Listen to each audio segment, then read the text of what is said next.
talaga pong hindi pa nakakabili ng bagong cellphone. Sira po yung front cam nung cellphone ko ay. At ako po ay humihingi ng pasensya dahil po nung Thursday talagang ready naman ako kaya lang hindi nagising. Nagising po sa alarm. Thank you. Thank you po. At ngayon po ay babawi po ng konti. Ayan. Kaya ako na-inform na sa bahay. Dapat alam ko yun kasi ay Valentine's Day. Month ng pag-ibig. Pero yung isi-share ko naman po ay ano, di ba kapag naman po tungkol kay Lord, lagi naman pong tungkol sa pag-ibig. Tungkol sa pag-ibig niya sa atin. Kaya doon pa rin naman po mag-focus yung akin pong isi-share. Ayan, dahil yung sa kabutihan at pagmamahal ko sa atin ni Lord, tungkol pa rin po yun sa pag-ibig. At ang akin pong ang isi-share ngayon ay pinamagatan ko po na God is good all the time. Na ang Diyos daw po ay mabuti sa lahat ng oras. Yun po. Alam naman po natin na napakarami po ng Bible verses sa Bible natin tungkol po sa mga kabutihan po ng Panginoon. Pero ito lang po yung aking kinuhang mga verse. Sa Nahum 1 verse 7 po, si Yahweh ay napakabuti, matibay na kanlungan sa panahon ng kaguluhan. Mga nanalig sa kanya ay kanyang inaalagaan. At sa Deuteronomio 31 verse 8, si Yahweh ang mangunguna sa iyo, sasamahan ka niya, hindi ka niya bibiguin o pababayaan man. Kaya't huwag kang matakot, ni panghinaan ng loob. Purihin ko ang ating Panginoon sa mga salita. At samahin ko muna ako sa maikling panalangin. Yes, Lord, tunay nga po napakabuti mo sa lahat ng oras.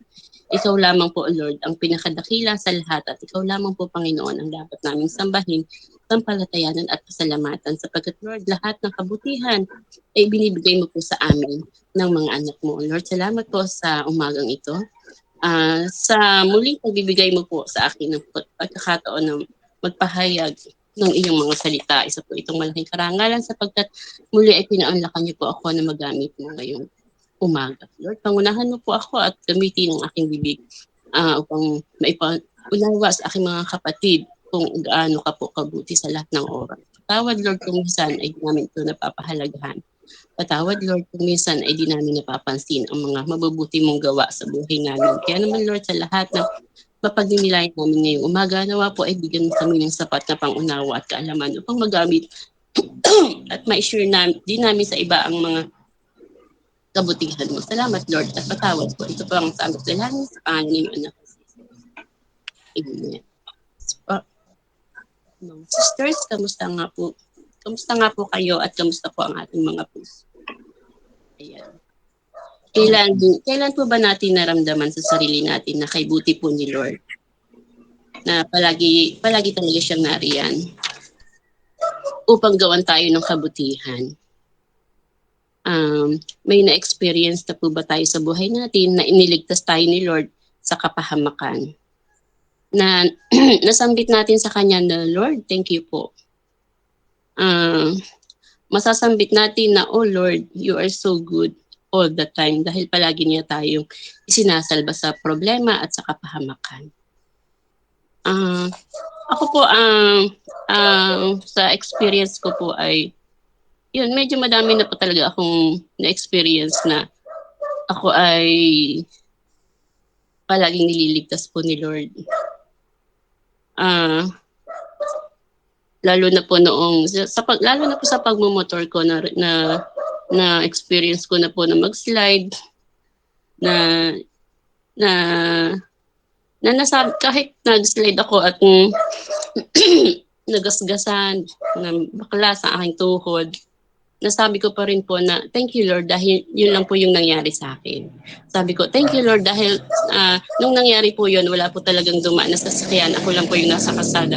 Kasi kung may dumaan po talaga, siguro yung pagka-slide po, nadoblihan ako ng disgrasya. Baka hindi lang po yung gas-gas yung nangyari sa akin. At minsan din po sa highway, ayan, naranasan ko na rin po, muntik-muntikan na talagang Nasasambit ko po lagi talaga na, ay Lord, thank you po. Yun po talaga lagi na hindi ko lang siya kinukwento sa amin dito kasi baka hindi na ako paggamitin ng motor, baka sabihin sa susunod, sabi ko, iniingatan naman ako ni Lord, lagi naman siyang nandun. Tsaka nag-iingat naman ako eh. Ang hindi lang nag-iingat siguro yung pasalubong ko. Ayun yung ating ikakapahamak eh. Kasi kahit nag-iingat ka, at, at hindi mo kasama si Lord,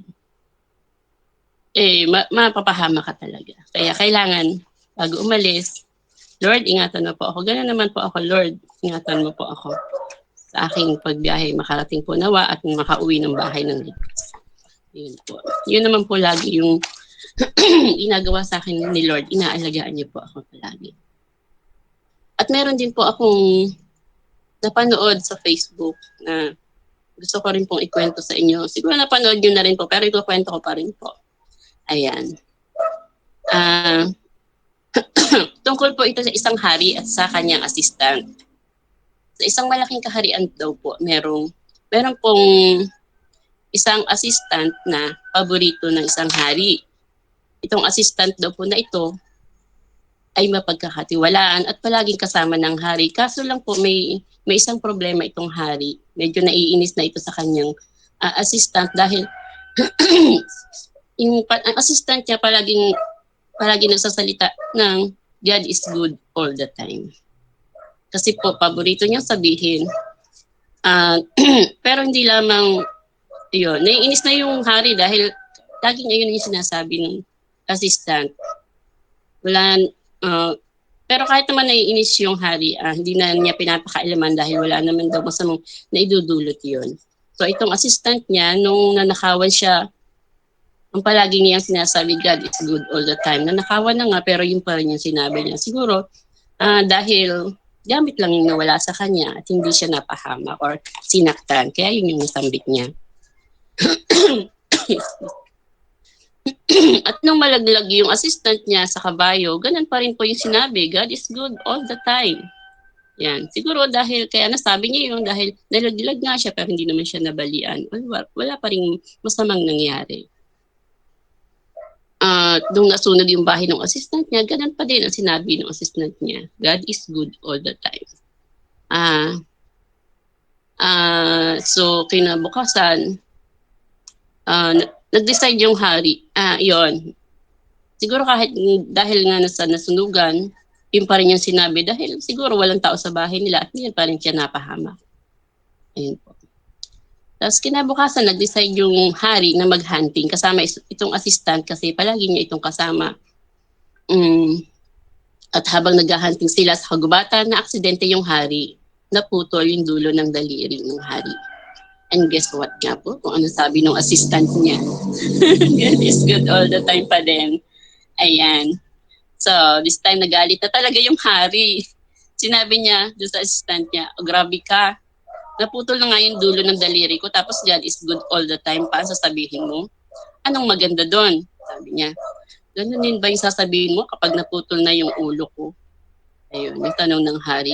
Sa sobrang galit daw po ng hari, pinakulong niya yung assistant na ito makalipas ang ilang linggo na medyo gumaling na yung hari. Nag-decide na ulit siya na mag-hunting. Siya lang mag-isa. Ngayon, pag... Teka lang po. Ayan. Kasi ito daw, ayun, yung pag-hunting kasi yung libangan ng hari. Kahit walang kasama, tuloy pa rin siya sa pag-hunting. Yun, kasi yun yung favorite niya at yun yung sports niya, kumbaga.